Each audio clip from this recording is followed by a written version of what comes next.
que é com o Fundeb, porque quis o destino que a discussão sobre a revalidação, né, do Fundeb, sobre a sua possibilidade de permanência e continuidade fosse justo no governo Bolsonaro, assim, talvez não tivesse cenário pior. Então, todos os prognósticos eram os mais catastróficos possível, e não à toa, porque, bom, se tem o Weintraub, antes tinha o Vélez, que são basicamente anticientíficos, anti-educação, né, que ele é um anti-ministro, enfim, e que, de fato, em toda a discussão do Fundeb não teve nenhum papel ativo, né, passou tudo por fora do ministro, das intenções do Weintraub ou do próprio Bolsonaro. Mas o nosso prognóstico era o pior possível. Falou, bem, pode ser que não tenha mais Fundeb no país, ou que a complementação da União, que é uma das principais reivindicações, né, um aporte maior, talvez reduza, enfim. Qual que é o balanço que você faz, né, dessa discussão que teve do Fundeb ao longo do ano de 2019? Eu pude acompanhar a comissão, não fui, e confesso, não pude ser tão ativa quanto eu gostaria, porque eu acabei entrando também na comissão da reforma da Previdência, enfim,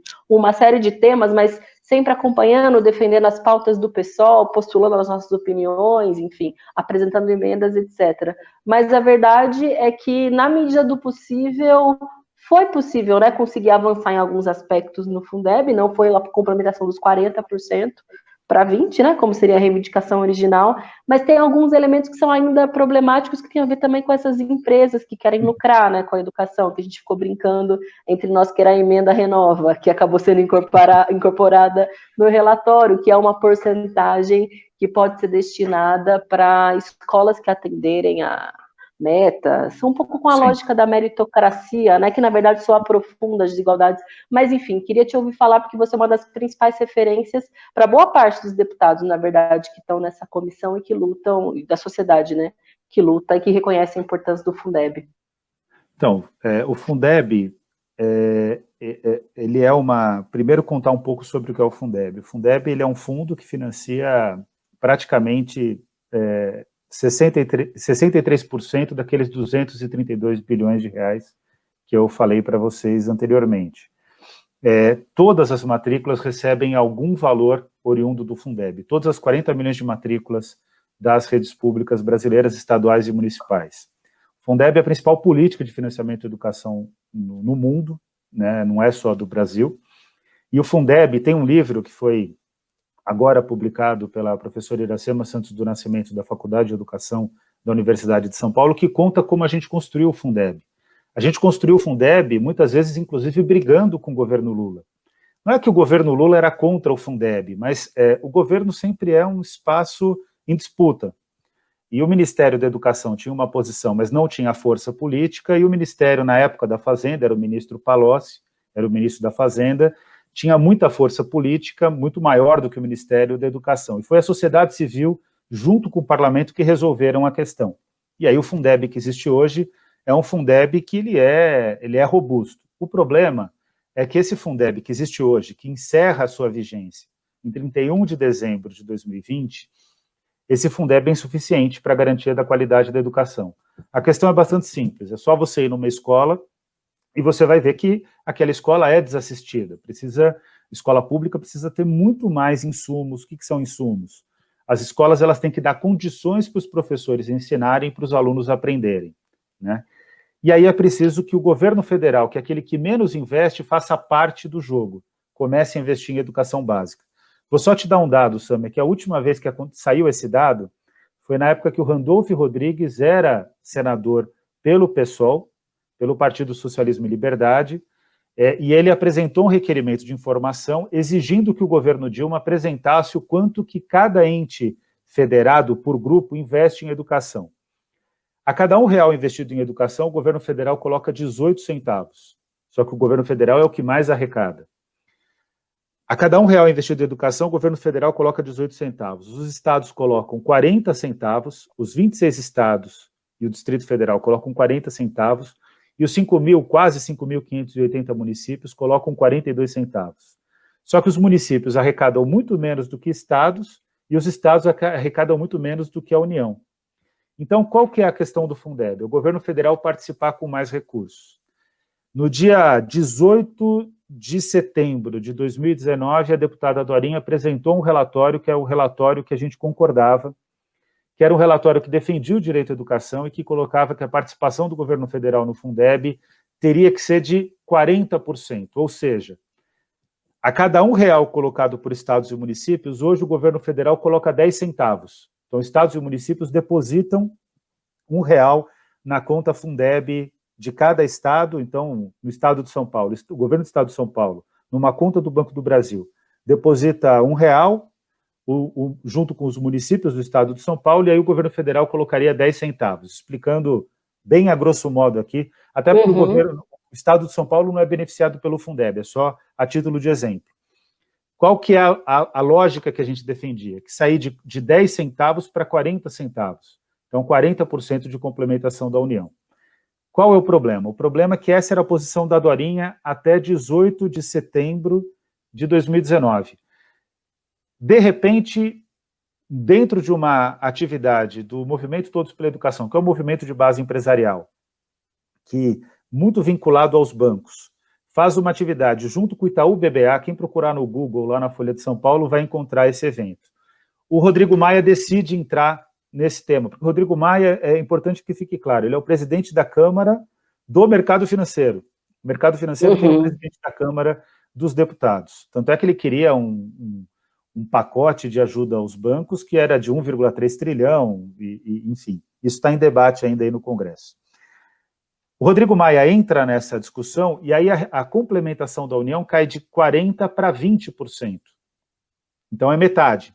Só que essa metade ainda era uma grande conquista, porque no cenário de governo Bolsonaro, com o ministro Paulo Guedes, com o Rodrigo Maia, presidente da Câmara, duplicar a participação do governo federal no Fundeb era uma grande conquista. A gente topava. Só que aí o Rodrigo Maia, não satisfeito em reduzir aquilo que é necessário, que é 40% para 20%, ele decidiu fazer com que o salário e educação entrasse na complementação da União. O que significa isso? Que, na prática, hoje os recursos que existem para pagar, e aí todo mundo vai entender a gravidade dessa questão, alimentação escolar, para pagar livro didático, para pagar transporte escolar, para pagar uma série de outros programas, dinheiro direto na escola, para quem trabalha em escola pública, todos esses programas seriam incorporados no Fundeb e automaticamente eles perderiam a fonte de recursos. Aí os deputados que defendem o Rodrigo Maia dizem, né, o caso inclusive da própria professora Dorinha, ela diz, bom, mas nunca nenhum presidente vai acabar com o programa de alimentação escolar, ela só se esquece que o presidente do Brasil é Jair Messias Bolsonaro. Exatamente. Ele é capaz de fazer qualquer coisa.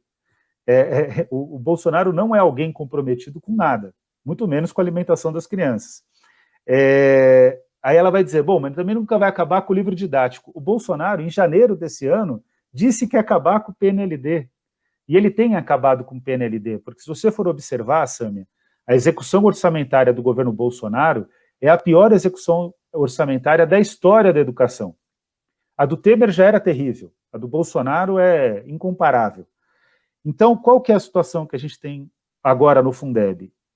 A gente topa votar o relatório da Dorinha, com 20% de complementação da União, mas a gente não aceita que a complementação da União incorpore o salário educação, porque a gente sabe o quanto que vai ter... Eu participei de uma reunião, junto com o deputado Glauber Braga, na segunda-feira, em que a gente discutia com um grande economista brasileiro, o Pedro Paulo Zalu Bastos, da Unicamp, e ele apresentou que vai ter uma queda de arrecadação absurda, porque a economia brasileira deve cair 5%.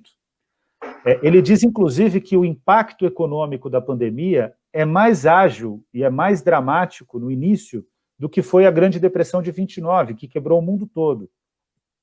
Então, a situação do ICMS, que é o grande imposto para financiar, inclusive o Fundeb, que financia praticamente tudo, especialmente no estado de São Paulo, a questão do ICMS, o ICMS vai ser destruído em termos de arrecadação.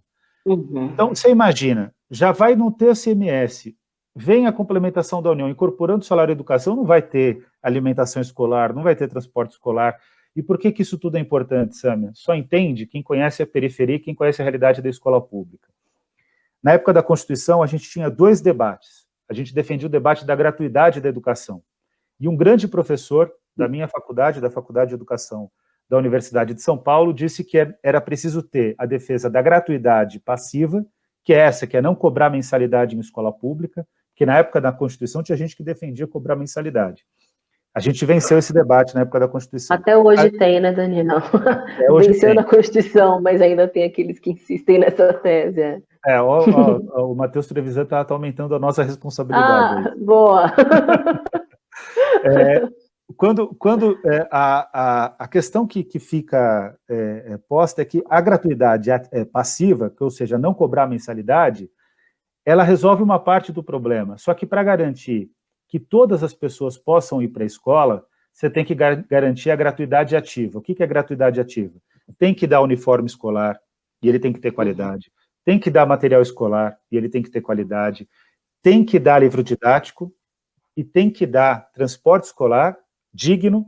Eu já cansei de ver e vivenciar situações de crianças que falecem por acidente no transporte escolar, especialmente no interior do Brasil, mas tem que dar alimentação escolar também, porque ninguém aprende com fome. Isso é gratuidade ativa. É isso que corre risco com o relatório da Dorinha do jeito que está hoje. A gente tem debatido com ela está aberta a debater, mas a gente quer que ela vá para além do debate, que ela tome iniciativa de tirar o salário educação da complementação da União. A outra questão da meritocracia é da bancada Renova, de fato, a principal artífice dessa ideia é a Tabata Amaral, mas aí eu te pergunto, Sâmia, hoje eu tive reunião da direção da campanha nacional pelo direito à educação. Você acha que vai dar para cobrar avaliação de larga escala no meio da pandemia? Isso é cabível? Isso é cabível cobrar desempenho de redes de escolas? Eu quero dizer um segredo para a Tabata, que embora tenha sido aluna de escola pública, parece que ela se esquece de onde ela veio. As escolas públicas não vão dar resultado porque o impacto da pandemia na periferia vai ser muito maior.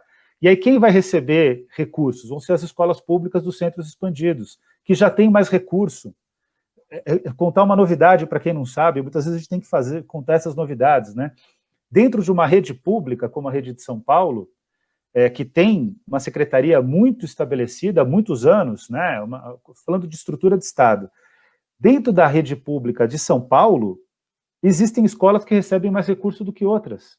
E são essas escolas que vão ser beneficiadas por essa medida que a Tabata está defendendo. Então, a gente também vai voltar a conversar com a Dorinha para tirar essa questão da meritocracia.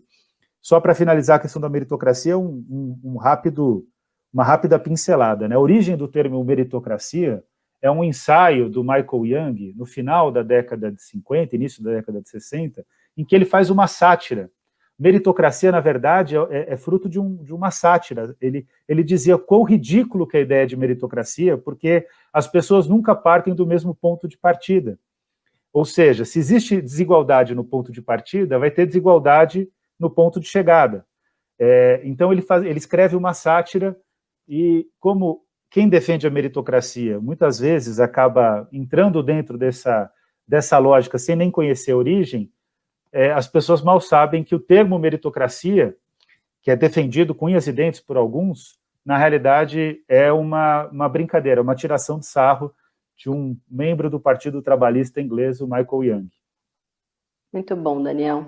Daniel, a gente está há 47 minutos na nossa live, mais ou menos, que a gente começou um pouquinho depois. Pois não parece, o tempo não passa, mas está passando concretamente.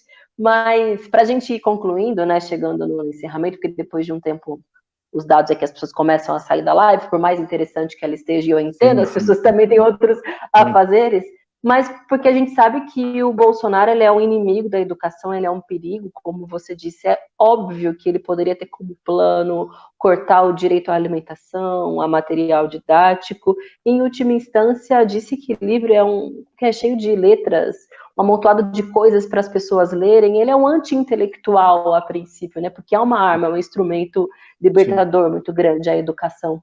Mas não só isso, ele é um perigo para as liberdades democráticas, perigo para a soberania nacional, e no contexto da pandemia ele é um perigo efetivamente para as nossas vidas. O que ele vem fazendo é muito grave, não é à toa que o Washington Post nomeou ele como o pior presidente do mundo a lidar com a pandemia, né, a lidar com o coronavírus, porque ele efetivamente contribui para a propagação do corona, quando ele convoca mobilizações, quando ele atua diretamente junto a setores empresariais e da pequena burguesia, né, comerciantes, pequenos empresários, para tentar desfazer o isolamento social, que por hora é o nosso único remédio.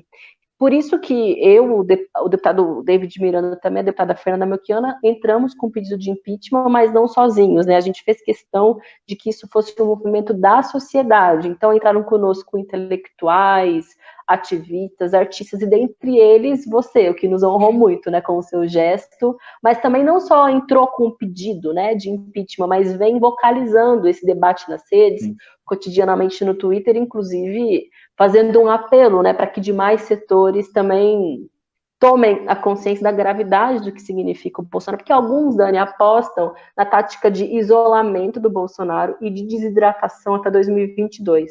Mas a pergunta é, se ele durar até 2022, o que vai ser da gente? A gente vai ter país, vai ter soberania, vai ter direitos sociais, vai ter meio ambiente, vai ter direito à educação? E agora, nesse contexto da pandemia, a gente vai sobreviver até lá, porque se os dados já são subnotificados e são gravíssimos, com a continuidade dessa irresponsabilidade, pode ser uma situação, assim, de genocídio, né, catastrófica, em especial para a população mais pobre e periférica. Queria ouvir um pouco sua opinião também, né, uma avaliação sobre o Bolsonaro, o porquê do impeachment, o que a gente pode fazer para salvar as nossas vidas nesse contexto. Bom, em primeiro lugar, a sociedade brasileira tem que parabenizar você, a Fernanda e o David Miranda pela iniciativa de convocar esse pedido de impeachment.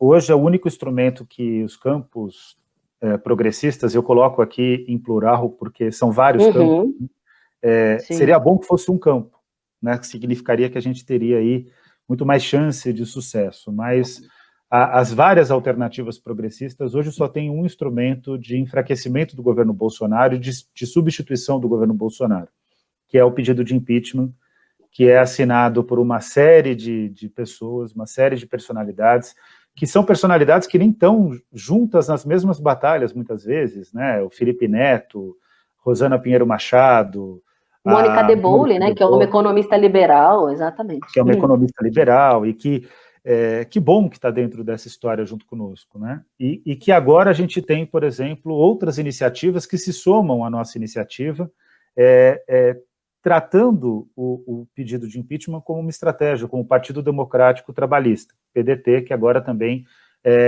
segue essa linha de uma parte da bancada do PSOL, que eu espero que seja toda a bancada do PSOL. E eu espero que seja toda a bancada do PT, do PCdoB, do Centrão. Eu espero que o Rodrigo Maia aceite o processo de impeachment, porque se a gente não der limite ao Bolsonaro, ele vai continuar jogando sozinho. Essa ideia de que a gente tem que deixar o Bolsonaro isolado, o Bolsonaro isolado é o terreno em que ele é mestre. O Bolsonaro ele só consegue jogar quando ele está isolado.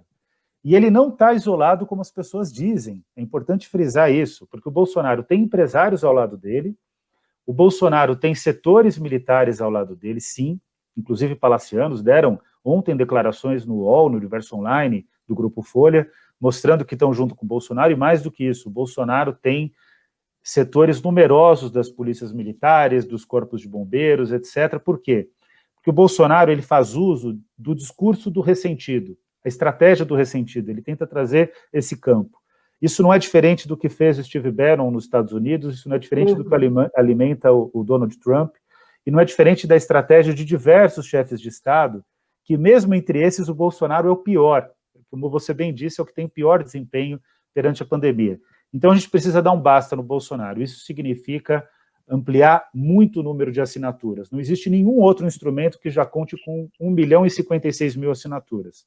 Só esse processo de impeachment que vocês apresentaram que tem esse volume de apoio na sociedade. Nosso trabalho agora tem que ser para trazer entidades e para trazer todo o campo da esquerda. Eu compreendo todos aqueles que defenderam que o Bolsonaro assinasse uma carta de renúncia. Só que é preciso dizer, ele não vai assinar essa carta de renúncia. Então a gente tem que defender o processo de impeachment, tem que fazer desse instrumento um instrumento de todos os setores que se preocupam com a democracia, e ele precisa ser aceito pelo Rodrigo Maia. Então a gente tem que aumentar o grau de pressão para fazer com que o Bolsonaro tenha limite. E o limite concreto que pode ser dado é fazer com que esse processo avance. Então, parabéns pela iniciativa. E obrigado Imagina, por ter me parabéns para chamado. todos nós. Que isso, nossa, eu que agradeço muito você ter participado e também agradeço muito pela sua participação nessa live. Estamos recebendo vários elogios a você, Sim, agradecimentos, pessoas pedindo para a gente repetir. O Daniel me contou que ele fez várias lives, mas se a gente puder repetir uma mais para claro, frente com outros com temas, certeza. é uma aula de didatismo, simpatia, mas de competência e seriedade também com a luta em defesa da educação. E eu vou passar a palavra para você colocar suas considerações finais, Daniel, porque a gente está há 53 minutos na nossa live, não parece, mas e agradecer muito. Foi muito importante todos os esclarecimentos e conhecer um pouco mais do seu trabalho e do seu debate, enfim, desejar que a gente siga junto, militando em defesa da educação e de uma sociedade mais justa, e na luta também pelo Fora Bolsonaro, que objetivamente, além de oferecer saídas, né, um plano de emergência para lidar com o enfrentamento ao coronavírus, é também uma luta casada pela saída imediata desse fascínio, né, da presidência. Mas muitíssimo obrigada, eu passo para você. Imagina. Bom, em primeiro lugar, eu que te agradeço, é uma honra sempre poder conversar contigo. Sua participação lá no Congresso Nacional, muitas vezes as pessoas não sabem o que é o Congresso Nacional e não sabem o que é o trabalho parlamentar. E é incrível o quanto você consegue cumprir várias agendas, o quanto que você é aguerrida, e principalmente, Sam, acho que a coisa que eu mais gosto do seu jeito de fazer política é que é fazer política com contundência, mas falando num tom que respeite todas as pessoas, mesmo os adversários, que tenha capacidade de dialogar, que tenha capacidade de construir soluções, e não é à toa que essa questão do processo de impeachment começa com o seu mandato, o mandato de outros 2 jovens membros da bancada do Partido Socialismo e Liberdade, e que tem também apoio de parlamentares que são importantes da bancada e que agora começa a adquirir apoio de outros partidos, né? Lutar contra o Bolsonaro, isso precisa ficar claro, não é uma luta que se circunscreve, que se limita ao Brasil. Lutar contra o Bolsonaro é lutar contra vários governantes que hoje compõem uma extrema-direita mundial que é articulada. Então, para quem acompanha o debate internacional, é só observar que o Salvini na Itália ou o Orbán na Hungria, eles praticamente fazem as mesmas iniciativas do Bolsonaro. Nunca com tanta tosquidão, nunca com tanta brutalidade, mas eles seguem um certo... Deve ter filhos um pouco mais inteligentes do que o Bolsonaro tem, Exato, talvez, não tem o Flávio, o Carluxo, o Eduardo, não sei. Deve ser difícil, né? É difícil competir com um clã familiar tão genial. Familiar, Não, mas o gabinete do ódio, O gabinete do ódio. Então a gente tem que ter clareza que a tarefa que nos cabe não é uma tarefa que interessa só ao Brasil, é uma tarefa que interessa a democracia no mundo. E o espaço que a gente tem para atuar é o espaço brasileiro. E que, sob o território brasileiro, a gente não pode permitir que um presidente da República atente contra a saúde pública e um presidente da República atente contra a democracia, como ele fez no domingo. O discurso do Bolsonaro de domingo nem foi o pior, Sam. O pior dele foi quando, na eleição, em um discurso que ele proferiu para manifestantes na Avenida Paulista, na entrada do segundo turno, ele disse que iria dizimar os adversários. E me parece que o Bolsonaro está cumprindo o cronograma dele. Ele ainda não chegou nesse ponto, mas ele está claramente com essa pretensão. Então a gente precisa enfrentar esse louco, e o caminho para enfrentar esse homem, que é um homem louco, mas que o governo dele tem racionalidade, uma racionalidade destrutiva, uma racionalidade muito bem programada de fazer uma série de iniciativas que coloquem brasileiros contra brasileiros, que estabeleça o ódio como a chave do relacionamento entre as pessoas no nosso país. Então a gente precisa enfrentar. O nosso trabalho mais importante é dar força para esse processo de impeachment, e para isso é preciso que a educação participe dessa luta. Então eu convoco todos os professores, todas as professoras, todos os estudantes a adentrarem dentro desse processo de impeachment, assinar nos sites que são disponíveis, inclusive o site da Sâmia, e a gente precisa colocar fazer... o link para as pessoas acessarem aqui. Ó, muito bem, apareceu já, o pessoal está ligeiro. É isso aí, samiabonfim.com.br/fora Bolsonaro, e a gente precisa aumentar esse caldo, precisa fazer esse caldo fervilhar para dar limite à insanidade que hoje governa o Brasil. E você tem desempenhado um ótimo papel, tem sido uma liderança nesse processo, e é importante que a gente continue tendo mandatos como o seu, e que você tenha voos muito, muito altos aqui na cidade de São Paulo, no estado de São Paulo e na República Federativa do Brasil. Conte comigo Todos sempre nós, que você Daniel. quiser.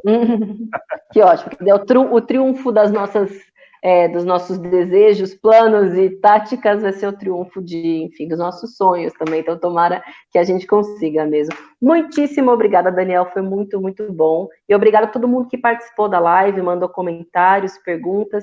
Se a gente não respondeu algum tema que foi colocado, a gente responde depois à nossa equipe, tá bem? Muito obrigada. Obrigada, Daniel. Até a próxima. Obrigadão. Tchau, tchau. Para você. Não sei se vai descansar essa hora ainda não, né? Não. Bom trabalho para você. Vou para a sessão agora. Vou estender as roupas que eu lavei agora, eu tenho que estender. Tá certo. E eu vou para a sessão online, gente. Tchau. Obrigada. Tchau. Valeu.